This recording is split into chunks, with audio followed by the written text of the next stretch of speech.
Le Parisien, bébé prématuré, le rôle des perturbateurs endocriniens, clairement établi. Oh, c'est pas parce qu'on fumait? Ah oui, non, parce qu'ils nous ont dit, si. Moi, à mon époque, ils me disaient, si tu fumes, enfin, tu dois y voir, bien sûr. Si vous fumez pendant que vous êtes enceinte, vous allez avoir des prématurés. Alors, faut expliquer que, pour mon fils, j'ai fumé comme un pompier. Bon, il est né, il faisait 3,2 kg, à terme. Bon, une semaine à la race. Et ma fille, j'ai fumé comme un pompier aussi, et elle est née 15 jours avant. Voilà.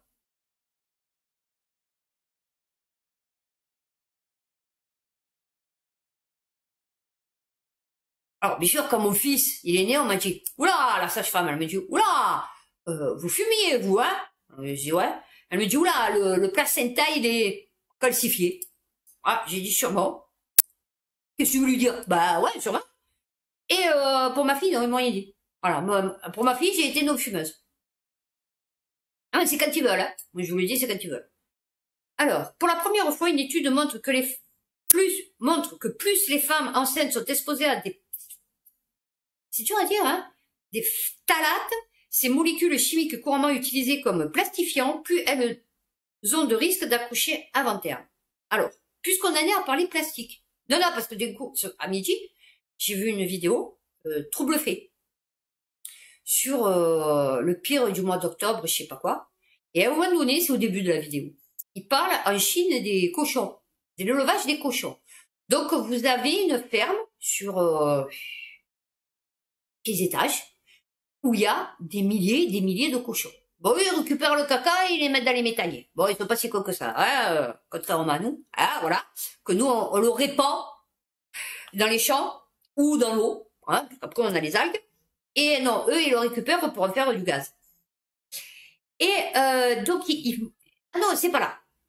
Non, c'est pas ce que je parle. Alors, déjà, ça m'a coupé l'appétit. Vous voyez, déjà, de voir, d'imaginer ces cochons, parce qu'ils te montrent les cages et tout. Bon, ça, les cochons.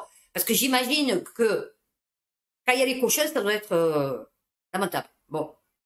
Donc, ok. Et aux États-Unis, ils montraient, en parlant de plastique, et en parlant de phtalates, puisque du coup, les perturbateurs endocriniens, d'accord? Ils vous montraient, c'est toujours sur Trouble Fait, mais c'est une vidéo qu'il a récupérée sur Twitter américaine, où il montre le mec qui est chargé de nourrir, vous savez, les cochons en batterie. Et en fait, ce qu'ils font, les industries, c'est quoi? Aujourd'hui, on a mangé Burger King, j'ai mangé du poulet, vous voyez. J'ai dit, je veux pas de viande, j'arrive, de plus en plus, j'arrive plus à manger la viande. Vous voyez, c'est compliqué. Bon, déjà, ça pue, quand c'est mort, après, quand c'est cuit. Oh, mon Dieu, en vérité, ça pue la viande. Bon, fait. Pourtant, moi, avant, je mangeais de la viande tous les jours, hein. Moi, si j'avais un repas sans viande, c'était pas un repas. Maintenant, je mange de la viande une fois par semaine, de la viande rouge, hein. Et donc, ils montraient que les mecs, ils ramassaient, alors, eux, c'est, le pain de mie. Encore les brioches, les trucs, je sais pas pourquoi. Moi, ça fait des farines, tu vois, ouais, ok. Mais c'est pas du blé, c'est pas, non, non, c'est des produits, déjà, comment on appelle ça, élaborés, vous voyez. Et donc, en fait, comme ils ont pas le temps, ils ramassent ça dans les supermarchés, vous voyez, les invendus et tout. Et comme ils ont pas le temps, ben, de défaire les emballages, parce que, ouais, ils peuvent pas employer des gens pour le faire. Ouais, parce que moi, je te les défais les emballages, hein, tu as vu, je te les sors, moi, les pains de mie du sachet, tu vois. Ils sont des grands, ouais, fait une tapis, vous savez. Donc, ils déversent, fait à l'appel, et ils mettent tous ces emballages de pain de mie avec le pain de mie dedans, sur ces tapis. Ces tapis vont dans une broyeuse. Non, non, non, attendez. Ces tapis vont dans une broyeuse. Et après, par un système de soufflerie, d'aspiration, de je sais pas quoi, soi-disant, ils récupèrent que le pain qu'il y avait dans les sachets. En sachant que le sachet était broyé avec le pain. Et ils donnent ça aux pauvres aux États-Unis. Et ils vous disent, non, il n'y a pas de contamination. Ben non, parce que tout ce qui est à l'intestin du porc, dans l'intestin du porc, reste dans l'intestin du porc. Et après, ils te sortent des briques de plastique recyclé. Tu vois, non, je sais pas, parce que bon, du coup, ils doivent te sortir des briques. Enfin, plutôt des saucisses. Du coup, parce que bon, de plastique recyclé, c'est obligé, parce que bon, du coup, ça rentre. Mais à un moment donné, il faut bien que ça sorte. Et donc, il n'y a pas d'interaction entre les cellules et le plastique. À quand une grande campagne? Enceinte, on évite le plastique. Sur le modèle de celle clamant, les antibiotiques, c'est pas automatique. À l'origine de l'élimination du bisphénol A dans les biberons en France, puis dans le reste de l'Europe, cette association souhaite que le ministère de la Santé se penche rapidement sur la question des phthalates, ces perturbateurs endocriniens accusés de contribuer à la hausse du nombre d'enfants qui naissent prématurément en France. Vous doutez très bien que si, enceinte, vous buvez par exemple dans les bouteilles en plastique, il y a des perturbateurs endocriniens. On vous dit, il y a transfert. D'accord? Vous doutez bien que le cochon, quand il mange le plastique, il y a transfert aussi.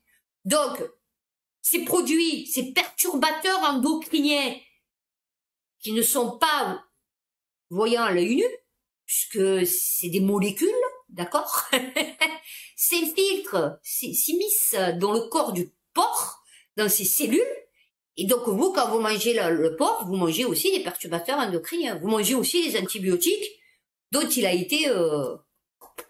Eh oui, ainsi que tous les médicaments, les fertilisants, les bactéricides, ouais, non, parce qu'ils nous foutent un peu tout et n'importe quoi dans le cochon, tu vois. Oh la vache, j'adorais de manger. Bon, j'aime toujours manger le cochon. Mais c'est vrai que bon, du coup, ouais, moi je mange presque plus de viande. Tout ça pour économiser, c'est écœurant. Voilà, c'est écœurant. Et après, vous vous demandez pourquoi ça va mal comme ça sur Terre. Ouais, vous pas s'étonner. Hein. Quand tu traites l'endroit où tu habites, c'est comme moi si je défonçais ma maison. Et je défonçais mes chiens. Tu vois, c'est complètement illogique. C'est ma maison, c'est mes chiens. Bon, normalement, tu veux qu'ils soient bien. Ben voilà, eux, ils font ça pour de l'argent. Ils défoncent la planète et ils défoncent les animaux sur la planète, tout ça pour de l'argent. Et dont toi et l'eau que tu bois et tout le reste. Alors, mais c'est merveilleux, tout ça pour de l'argent. Les risques cancérogènes du téflon pointés du doigt par des universitaires australiens, France-TV-info.fr. Donc je vous explique là, ils vont vous expliquer un truc, et dites-vous bien que nous, ça sera pris en considération que dans 30 ans. D'accord? Bon, ça fait déjà 50 ans qu'on s'en sert. Hein. Moi, j'étais toute petite, le téflon, ça existait déjà. Hein. Cette semaine, des scientifiques relancent une alerte sur certaines poêles et casseroles qui n'attachent pas grâce au téflon. Le téflon, vous savez qu'il y a, d'ailleurs, ils en ont fait un film, une fabrique de téflon là-bas aux États-Unis qui a empoisonné toute une ville. Le téflon, ce revêtement anti-adhésif de nos casseroles et poêles, lorsqu'il est dégradé par l'usure ou par une éraflure, putain, vous voyez ma casserole, c'est une carnage, dégage de l'acide perfluorooctanoïque, produit naturel, piouté AB. ouais. Un des composants historiques du téflon qui peut avoir des effets cancérogènes. Non. Oh non, rien que le nom, perfluorooctanoïque, ça inspire la confiance. Tu sais de suite que tu ne risques rien. Recherche étonnante. Ah oui. Alors, ils sont d'abord donné beaucoup de mal pour essayer de reproduire en laboratoire les différents types d'usure de ces ustensiles de cuisine. Eh ouais, non, oui, mais non, mais c'est des scientifiques, c'est pas des cuisiniers. Ensuite, ils ont mesuré la conséquence. Une plus ou moins grande diffusion de micro-éléments de leur revêtement anti-adhésif. Ben ouais. Alors, une éraflure libère 9100 particules de plastique. Et ils ont recensé jusqu'à 2,3 millions de micro et nanoplastiques lorsqu'une plus grande zone est abîmée. Pardon. Si vous voyez ma casserole. Non, mais je vais la jeter. Ah ouais, non, parce que là, du coup, je suis en train d'empoisonner mes enfants, vous voyez. Ouais, mais les autres, elles sont en pierre, je sais pas quoi, elles sont super lourdes, je peux pas les porter. Et puis celle-là, j'ai pas la queue, vous savez, c'est juste les trucs. Donc, ce qui fait que je peux les mettre dans mes placards. Les autres, ils ont tous des queues. Putain, c'est chiant.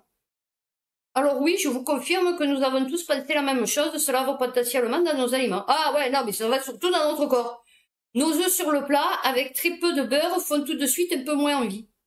Et oui, parce qu'alors ils vous ont dit, ouais, il faut limiter les produits gras, tu vois, pour faire la cuisine. Donc tu as dit, ben, on va inventer des des casseroles anti-adhésifs, comme ça on n'a plus besoin de mettre d'huile, tu vois.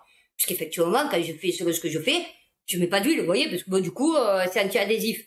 Mais du coup, ben voilà. Tu t'empoisonnes.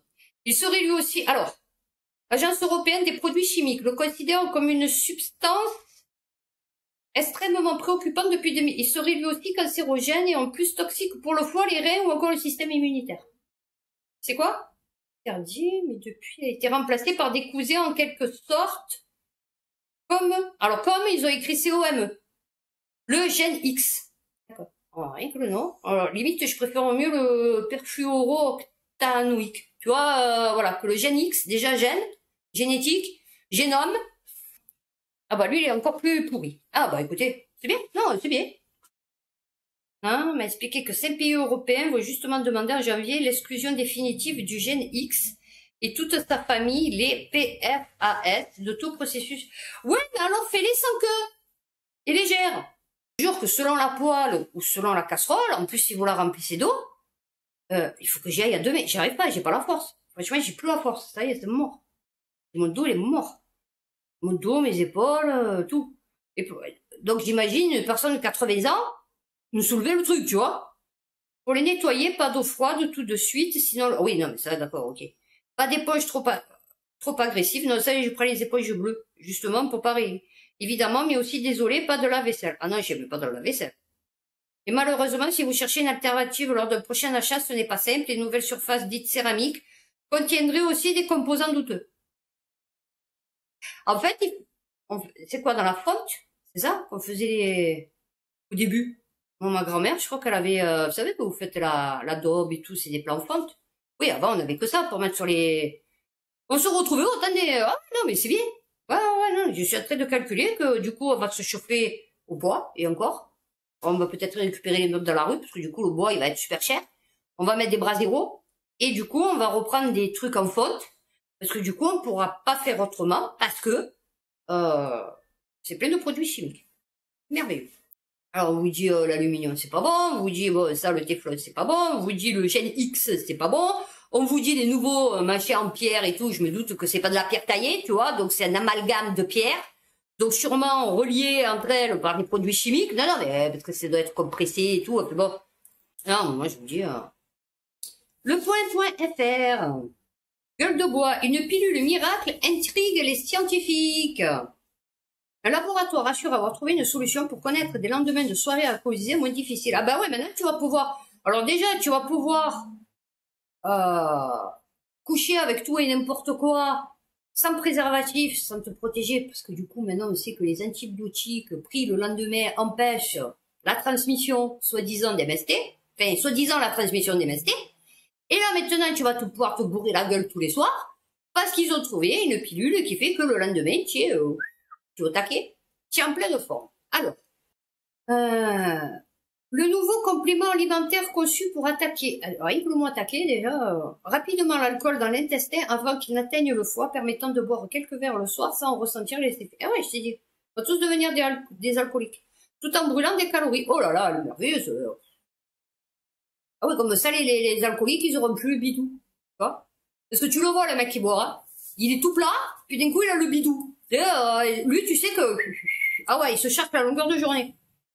Pour que cela fonctionne, il faudrait prendre 2 capsules entre 2 et 12 heures avant la consommation d'alcool. Cela permettrait de supprimer de l'organisme... C'est tout conditionnel. Hein. 70% de l'alcool ingéré en 60 minutes. Eh oui, le porte-parole de la marque. Eh oui, ça c'est sûr. Hein. Alors, qui pourrait avoir d'autres bienfaits comme diminuer le diabète de type 2. Vous vous rendez compte? Le mec, qui est en train de te sortir. C'est un produit qui a beaucoup de potentiel, les effets bénéfiques sur la santé sont considérables. Ouais, alors un médicament qui a un effet sur la santé, un effet bénéfique sur la santé considérable, il n'y en a pas beaucoup, hein. C'est ou met, voilà, kiff, voilà. Ou alors c'est plus mal que bien, ouais. Cependant, l'étude faite sur ce complément alimentaire dérange des scientifiques. Alors là, ça vaut les 8 les 8 souris d'Omicron. Seules 14 personnes ont en effet testé le produit. Et grâce à ces 14 personnes, on va potentiellement diminuer le diabète de type 2. Alors, le créateur du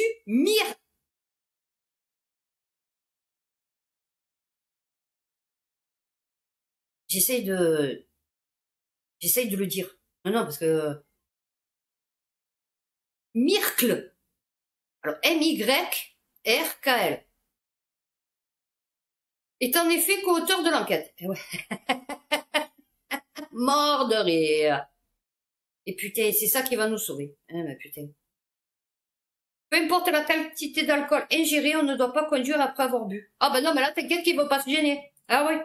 Si tu que le commercialises en ces termes, là, c'est sûr que ouais, c'est plié le truc, tu vois.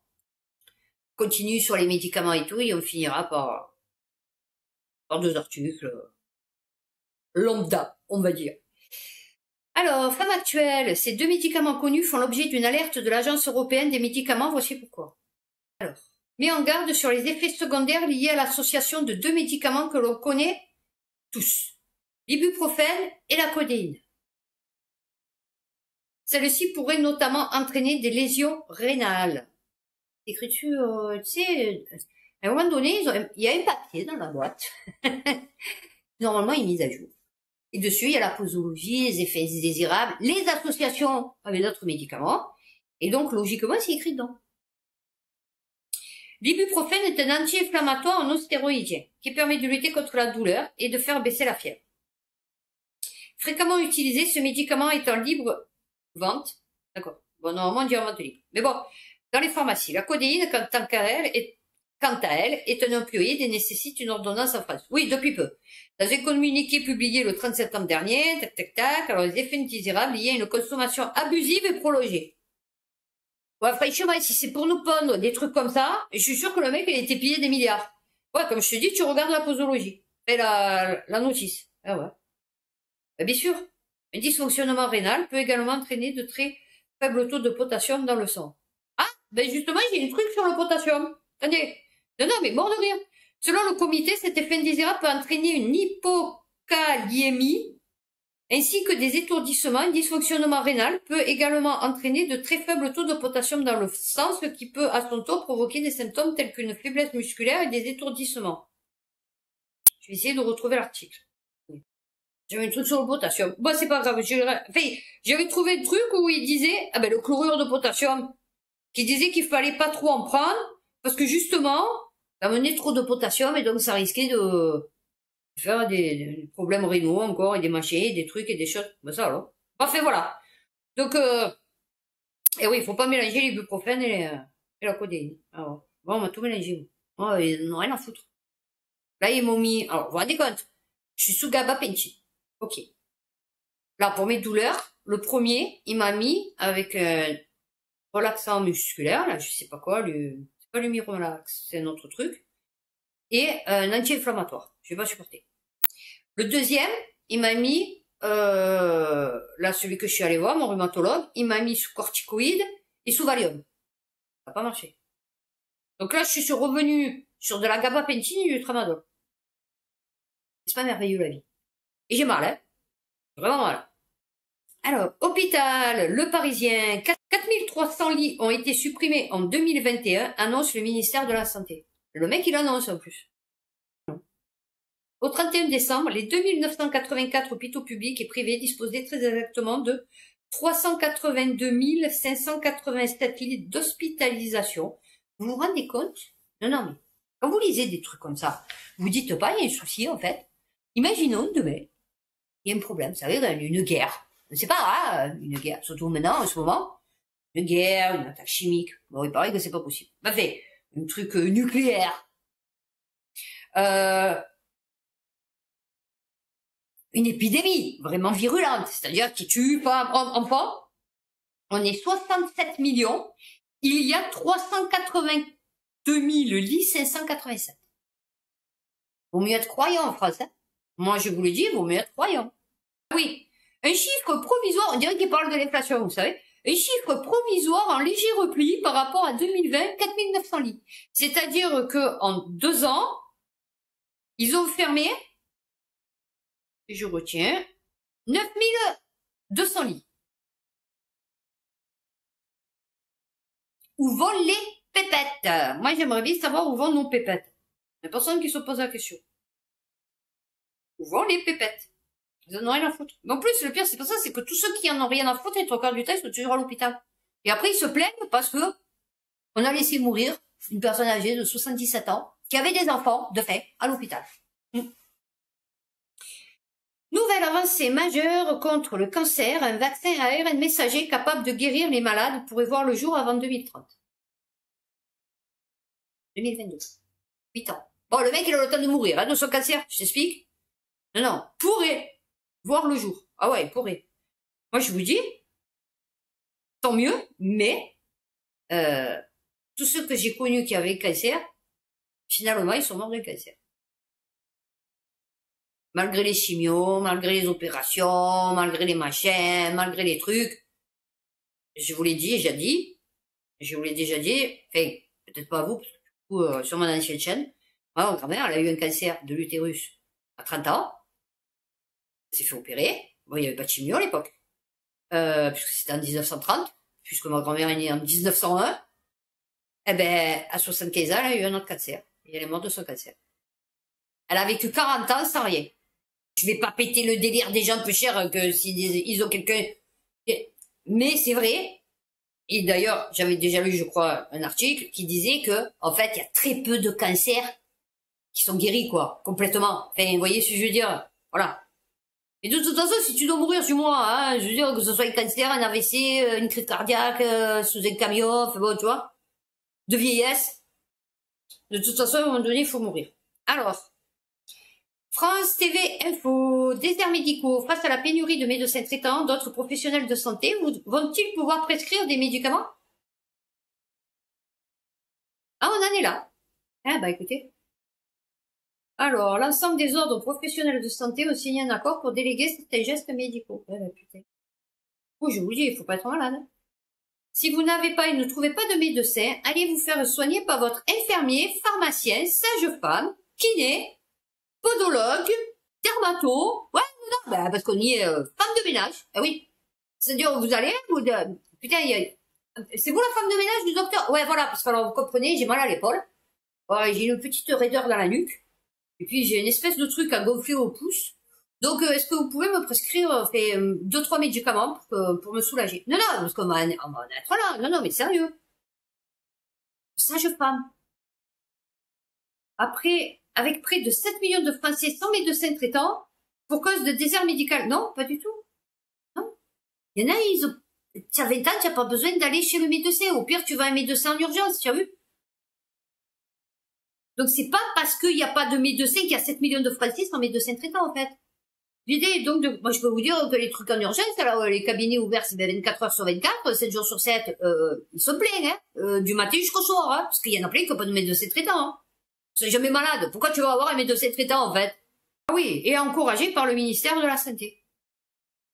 Par exemple, l'absence de médecin traitant disponible, votre pharmacien peut directement vous prescrire des médicaments pour lutter contre votre angine. Je croyais qu'une angine, il fallait savoir si elle était bactérienne ou virale. Ah oui, non, mais c'est vrai que nous, en France, on fait pas les tests. Ça me bat les bonbons. Ouais, c'est vrai. J'ai oublié. Ouais, ouais. D'accord. Votre infirmier pourra renouveler votre ordonnance. Oh, c'est sympathique. Ah ouais, pour les addicts. Ah ouais? Oh là là, imaginons, je suis addict au tramadol. Ah. Je vais aller voir mon infirmier. Bon, je sais pas pourquoi, parce que bon, du coup, j'ai pas d'infirmier, mais je vais aller voir un infirmier, du coup. Bon. Et je lui dis, voilà, tu peux me renouveler un tramadol? Ouais, là, ouais. Merci, c'est gentil. Non, c'est bien. Ah ouais, ou mon kiné. Alors, mon kiné, c'est mon pote. Mon kiné, si ça ne serait que il ne peut pas prescrire des médicaments, sinon, j'irai à mon kiné de m'en prescrire.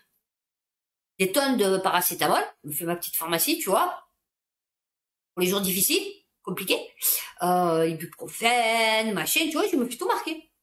Putain, la sécu, elle va exploser. Vente à la découpe.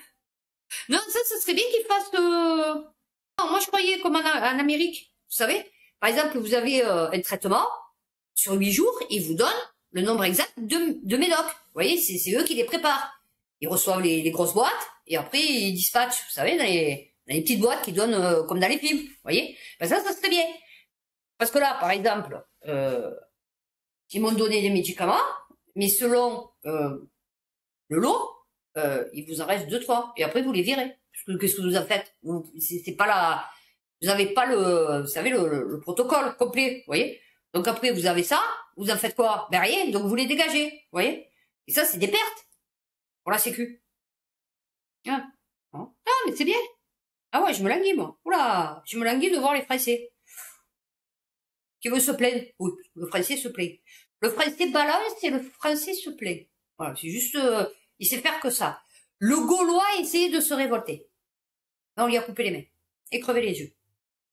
Fin de vie, le monde, le droit... Ah non, mais ça, c'est un truc de fou. Le droit du médecin à passer outre les directives anticipées d'un patient contesté.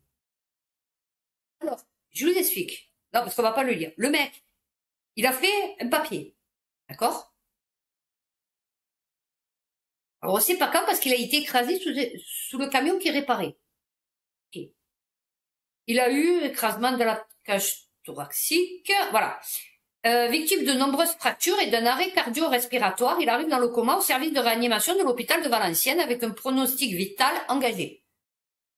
Logiquement, si tu n'as pas d'organes touchés, d'accord, c'est-à-dire hémorragie interne, machin et tout, ou éclatement de la rate, du poumon, j'en sais rien, mais bon, normalement, quelques fractures, plusieurs fractures et un arrêt cardio-respiratoire, après ça dépend de combien de minutes, d'heures ou de jours, puisque bon, du coup maintenant on est en France, logiquement tu t'en sors. Lui il arrive en coma au service de réanimation, ok. En juillet, à l'issue d'examens approfondis de la consultation des réanimateurs, voilà, l'hôpital, alors lui, il avait fait un papier, comme quoi, s'il lui arrivait quelque chose, c'est un peu bizarre, mais bon, s'il lui arrivait quelque chose, il veut pas qu'on lui arrête l'assistance respiratoire. Vous voyez, il veut pas qu'on l'euthanasie. Enfin, pas l'euthanasie, mais bon, du coup, non, c'est pas l'euthanasie, parce que bon, du coup, s'il y avait pas la machine, il serait mort. Mais bon, maintenu en vie artificiellement, il voulait qu'on le laisse. On le laisse, maintenu en vie artificiellement. Sans aucune perspective d'amélioration. La poursuite, bon, c'est sûr que ça coûte cher à la sécu. La poursuite, bon, pour vous donner de dire, la poursuite des soins ne permettrait qu'une qualité de survie catastrophique. Qu'est-ce que tu en sais? Qu'est-ce que tu en sais, toi, le Dieu de l'avenir des gens? Non, parce que là, les mecs, c'est Dieu, vous voyez? Combien on a vu? Regardez le mec, le premier, il y a eu le film là avec machin Conoué, là, je sais pas quoi. Le mec qui a eu le sida. Quand il a eu le sida, les médecins ils lui ont dit tu as 6 mois à vivre. Il a vécu 17 ans. Grand corps malade, ils lui ont dit c'est fini, tu remarcherais plus. Et il a remarché. Et combien il y en a que c'est comme ça? Alors en fait, là, ce qu'ils font, c'est qu'ils le maintiennent dans le coma, alors qu'ils pourraient très bien le sortir du coma. Ils le maintiennent dans le coma en disant que si il le réveille, il sera dans un état catastrophique. Oui, d'accord. Mais il y a plein de gens qui étaient dans un état catastrophique et par la volonté, ils s'en sont sortis. Donc, non, il sera dans un état... Donc, malgré qu'il ait fait des papiers pour être maintenu en vie, ils vont le débrancher. Ah, c'est bien. Et puis, puisqu'on en est aux patients et aux soins, Ouest France, un médecin généraliste peut-il refuser de soigner un patient? On vous répond, bien sûr qu'il peut. Ben oui, il l'a fait pendant le Covid. Ah, puis pendant la vaccination aussi. Ah, combien il y en a qui ont dit, ah non, moi je vous soigne pas si vous n'êtes pas vacciné. Bien sûr. Alors, bonne question, Julien. Eh oui, un médecin peut refuser de vous prodiguer des soins, bien sûr. Voilà. Corps cas d'urgence est celui où il manquerait à ses devoirs d'humanité, un médecin a le droit de refuser ses soins pour des raisons professionnelles ou personnelles. Depuis août 2004. Voilà. Depuis août 2004, le patient peut aller se faire foutre. Le serment d'Hippocrate, plus rien à péter. Ah ouais, ça y est. Si le professionnel de santé refuse la réalisation d'un acte médical, cette possibilité n'est envisageable que sous certaines conditions strictement définies. Exemple, en cas de mésentente avec un patient, d'un comportement agressif ou d'incompétence compte tenu de la spécificité d'une maladie, alors, une file active de patients trop importante ne permettant pas de garantir une prise en charge de qualité pour des nouveaux patients, sauf cas d'urgence. Voilà. Alors, si le médecin se dégage de sa mission, il doit alors en avertir le patient et transmettre au médecin désigné par celui-ci les informations utiles à la poursuite des soins. Tout médecin qui se trouve en présence d'un malade ou d'un blessé en péril ou informé d'une telle situation doit lui porter assistance ou s'assurer qu'il reçoit les soins nécessaires. Je vous dis, on est passé dans le monde d'après, hein. Et ça fait un moment. Et je vous dis, ils ont fait toutes les lois que si un jour il y a quoi que ce soit, ça va faire mal. Non, les gens, ils sont pas prêts. Et on va finir par une bonne note, enfin par une bonne note. Et on va finir avec ça. Femmeactuelle.fr, pourquoi il faut se méfier du smecta? Vous connaissez le smecta? Ben, surtout mes enfants, ouais. Ah ouais, le smecta, c'est pour les enfants. Hein. Cette poudre, bon, quoi que j'ai jamais... ouais, une fois ou deux fois, vous voyez, une fois pour mon fils, une fois pour ma fille, mais vraiment, moi, mes enfants, ils ont jamais eu de gastroentérite. Donc, du coup, ils ont jamais été malades. Mon fils, il a eu une grippe, ouais, une grippe, et une bronchopneumonie, non, ça fait des trucs comme ça. Donc, il a été soigné. Et ma fille, par ses problèmes, ben, je vous dis, d'asthme, ou après son... oui, elle faisait beaucoup d'otites et de... Alors, elle faisait des otites purulentes et des rhinites purulentes. Ma fille, c'était tout non plus. Bon. Et une crise d'asthme et sa varicelle qu'elle a manqué de mourir, hein, mais sinon, ma fille, elle a jamais été malade. Hein. Vous connaissez le spectacle. Alors, cette poudre qui aide à combattre la diarrhée. Mais savez-vous ce qu'elle contient? Ben, de l'argile, mon chéri. Des traces de plomb dans l'argile. Eh oui. Parce que l'argile est une éponge. Et l'argile a tendance à aspirer les métaux lourds. Eh ouais, je sais. Je suis pas une vraie blonde, hein. Vous le savez. Je suis pas blonde, hein. J'ai les cheveux blancs. Et j'étais brune, hein. Non, non, parce que pour ceux qui disent, ah, c'est une blonde. Non, non, pas du tout. Eh ouais. Blonde à l'extérieur, mais brune à l'intérieur. Alors, parce que les smectites, les argiles extraites du sol qui entrent dans la composition du smecta, contiennent des traces de métaux lourds, notamment du plomb. Par leur propriété absorbante, on est trop de choses. Voilà, donc il faut faire très attention. Le mieux, c'est de donner du charbon désactivé. Voilà, plutôt que du smecta. Alors, bien sûr, pour les enfants, je vais pas m'amuser à dire les doses, machin et tout. Mais, je sais que moi, le jour où j'ai été très malade, que je me vidais par en haut, par en bas, ouais, je sais, c'est pas folichon. Mais bon, et j'ai pris des cachets au charbon. Et depuis, tous les jours, je prends des gélules au charbon. Parce que le charbon a tendance à nettoyer le truc et à aspirer aussi à absorber les métaux lourds. Consommer des aliments pauvres en fibres comme le riz blanc, la semoule, le pain blanc, les carottes ou encore les soupes. Dans le cas de diarrhée sévère, chez les personnes fragiles, enfants et personnes âgées, une prise en charge par soluté de réhydratation orale peut s'avérer nécessaire. Oui, c'est sûr. Voilà. Ben, écoutez, nous avons fini sur la santé. J'espère que cette vidéo vous aura plu. Donc, prochaine vidéo, justice, fait divers. D'ici là, ben écoutez, prenez soin de vous. Faites attention à vous. Merci encore pour tous ceux qui regardent, like et s'abonnent. Et puis, je vous dis à bientôt pour une prochaine vidéo.